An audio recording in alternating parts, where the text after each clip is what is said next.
Hello, everybody. Welcome to Was This Page Helpful? Drupal said to Google. I'm Heather Skinner, and with me is Suleiman Coulibaly. I couldn't say it like that, and I've been practicing. We both worked with Buzell and Hamilton, and we created a great solution for the National Institute of Allergic and Infectious Diseases, who are here with us today. It's creating a feedback form for your website using Drupal, and then taking the data, the feedback responses, and putting that into Google Analytics, and really understanding that with the added context. So we should go to the next slide. Here's a general overview. We're going to talk about the digital strategy.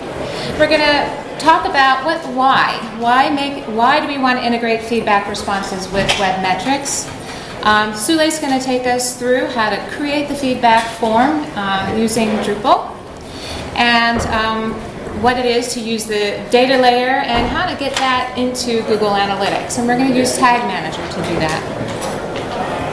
He's going to show us a live demo, and then we're going to take you into how do you get insights, how do you create reports that actually combine these two types of data. And then with all that you're going to learn today, there are other applications for it, and we'll talk about some of the other applications with the tools that we go over today. So, what is the digital strategy? Several plays within the digital playbook. And this one is play 12. We just want to talk about the need to use data to drive decisions. And along with that, Google Analytics. If those of you who have implemented the digital analytics program, that's fantastic. But then there's also some monitoring tools, like a feedback mechanism that we're going to show you today, that will help you understand more the experience of the users on your website. If I could just ask really quickly, just to get an understanding of the audience, how many here are developers, Drupal developers? Quite a few. How many here work with usability? Their focus is usability. Yeah, it makes sense. That's the track we're on. Yeah. And any other polling? Oh, that's whatever kind. I think that's good. Yeah. Okay. All right. Great. So we can maybe have the right kind of talk to both of you. So essentially, what we're going to do is we're going to take the feedback data, and it could be a yes, no, was this page helpful? It can lead into another page that says why it was or was not helpful, and it could lead to another page that says, here's some suggestions for improvement. And we're going to take it and we're going to put it into Google Analytics. It's a customization with your implementation, and we will show you that. Now first, why? Why would we do that?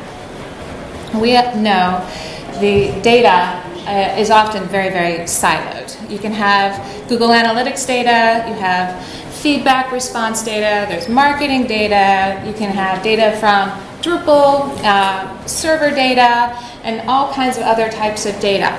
And by themselves, it's kind of like, it gets to be like a cloudy mess, and it's hard to kind of understand how one type of data and another type of data are really connected. So really being able to draw the connection between all these data types in a way that it really actually makes sense, and it kind of clears the air. So it's not such a cloudy, cluttered mess of numbers all over the place. And I'll take a step back and let you know that, looking at that, you know that every data source, as any source is, you kind of got to take it with a grain of salt. Take it for what it is, from where it is, under the context from where it came from. However, while one feedback form may say, oh, this website is horrible, if you know that only one person said it and 1,000 people came to the page, it only has so much weight. So we take it and we learn from data from a broader perspective. And as data collects, we can start to draw conclusions. And as the UXers may like to reference it as something a little bit more statistically significant, because we have that amount of data collected. So what we have here is an example with very, very small numbers. We have, and it's just for the sake of simplicity, these are not real numbers of website traffic or of the feedback responses, but it's kind of helping you understand what it is that we're trying to show you with the combining of the data sources. Here we have, here we have a little monkey, which I love. I borrowed this image from the Wait But Why blog, and there's a reference to this blog at the end of the slides so that you can watch some of the videos that are on TEDx and some other places. But this monkey right here, we have a name for him. The instant gratification monkey. That's right, instant gratification monkey. So if we look at the feedback response data all by itself, and we say, hey, 80% say that page 1 and page 2 are not very helpful, we may jump to a quick conclusion that we need to focus all of our attention on page 1 and 2. I'm an analyst, and I love numbers, but I really love simple numbers. That's what I love about these charts. They're just very simple. And then you can also see on the bottom left-hand corner that the Google Analytics data says, there's a certain amount of page views for one page or another.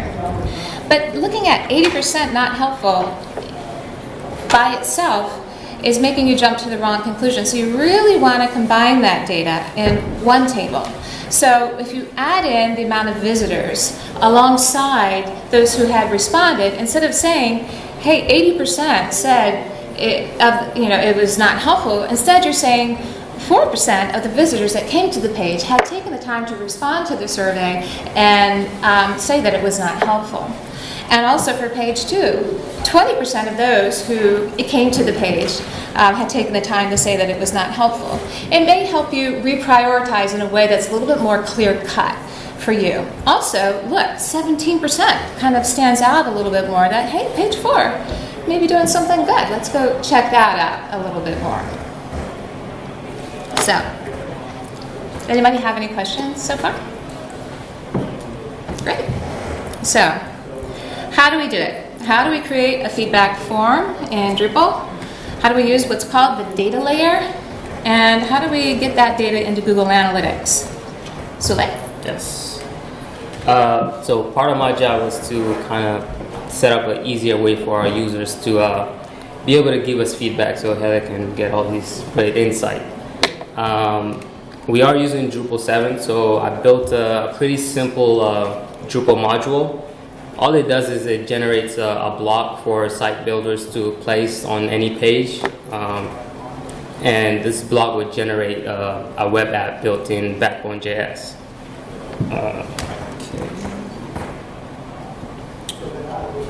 And prior to creating this app, we looked at several different alternatives. I think our site currently has another form that's like a site-wide, but nothing really met our needs of trying to get an in-page feedback form that can easily integrate into Google Analytics, because that's what we wanted to use to get all this great insight. We wanted that page level metrics, rather than the whole site experience, that real page level. Yeah. So we ended up just doing it ourselves, and we used Backbone, as I said, and that actually turned out to be a great choice because we're looking towards the future and we're looking to eventually move to Drupal 8, and Backbone is available right out of the box. So in building the survey, we leveraged the MVC structures of Backbone. I won't get too deep into it since we don't have too many developers, unfortunately. So basically, the whole form is set up in a way where we have a bucket, in the back end. Anytime you answer a question, it stores the key to the question and the answer that you provided.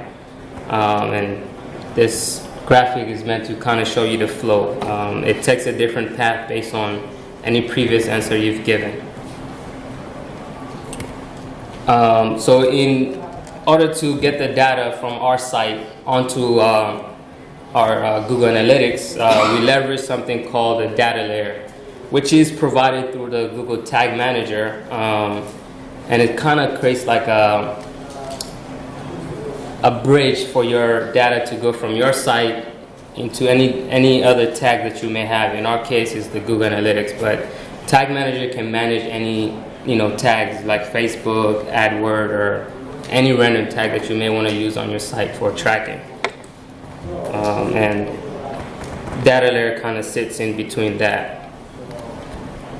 So what is the dataLayer? The dataLayer is basically just a JavaScript object, and you can just put any sort of information, any sort of metadata on your site, page titles, the current user that's there now, comments, or anything. So we use this for our feedback form. And as you see, we have like Q1, it was no, Q2 was too confusing, and things like that, etc. And I'm going to show you a bit of like a live demo that kind of shows you how, once someone submits, how do we aggregate this graphic that you see there. Let's see. Yeah, and this is a really important thing to try to get your developers to understand is how beneficial the tag manager is and using the data layer. It's very, very efficient. It's a much cleaner way to track the analytics data